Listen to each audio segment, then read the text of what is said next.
राष्ट्रिय स्वतन्त्र पार्टीका उपसभापति डिपी अर्याल काठमाडौँ क्षेत्र नम्बर 9बाट सर्वसम्मत नै सिफारिस भएका छन् आउने निर्वाचनको लागि। अब काठमाडौँ क्षेत्र नम्बरका 9का आमाबुवा दाजुभाइ दिदीबहिनीहरूले घन्टी चुनाव चिन्हमा छाप लगाएर डिपी अर्याललाई सबैभन्दा बढी मत दिएर विजय बनाउनु होला, किनकि एउटा सक्षम नेता हो।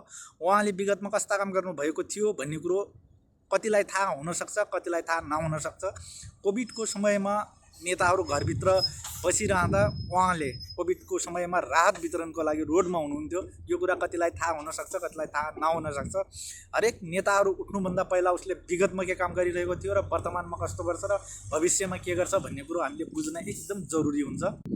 त्यसकारणले डिपी अर्याललाई यो समयमा र अहिलेको समयमा सबैभन्दा बढी मत दिएर विजय बनाउनु होला, घन्टी चुनाव चिन्हमा छाप लगाएर। आम दाजुभाइ दिदीबहिनीहरूले तपाईँहरूले कसैका कुरा नसुन्नु होला, कसैका कुरा सुनेर नझुक्किनु होला।